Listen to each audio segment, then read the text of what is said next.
I believe he's had a good relationship with your dad at points. Not, I'd probably say a third it was good and 2/3 it was bad. Or not so good, if you like. But I always maintained that you should have a relationship with your dad, and it was very important that you did have a relationship with your dad.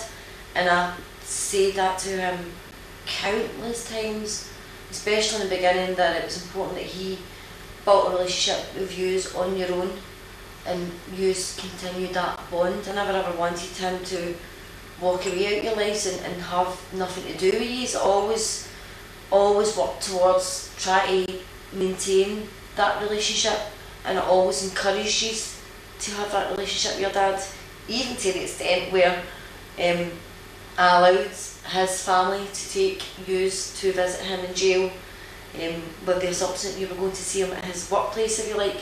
Because you were so young, you didn't understand what was going on round about you. It wasn't until later on in your lives, and obviously for you, the kids telling me that, thinking back, they realised that it was actually a prison. But at that moment in time, you were just so excited to go and see your dad that you didn't think anything else of it.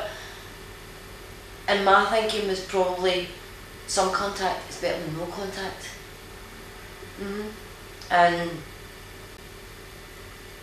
I think because Lauren was so young when me and her dad did split, she has a bit less of a bond, if you like, than Kerry, because she was older and she remembers myself and her dad staying together.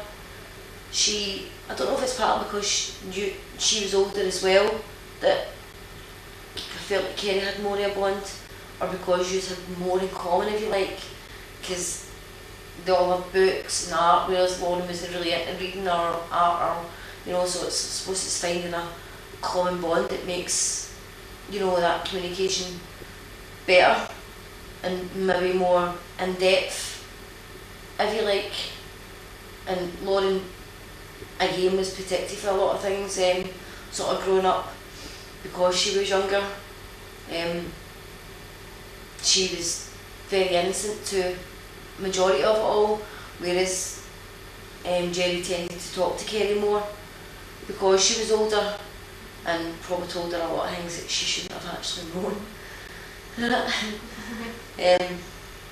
But yeah, I always tried to maintain their contact, even when things probably weren't on a so much an even keel. But I never thought for a second that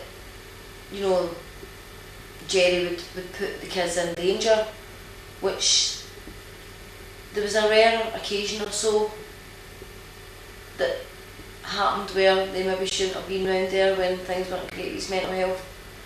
Looking back now, we can all say they shouldn't have been around there, but then you can never predict what's going to happen, as we can never predict anything that happens in life. Things happen spontaneously, and I suppose you just have to try and deal with it as best you can at that moment in time.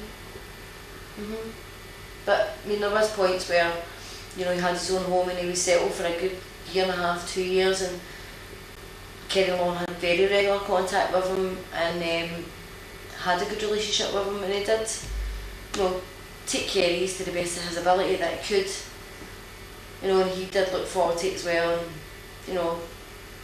he's were okay.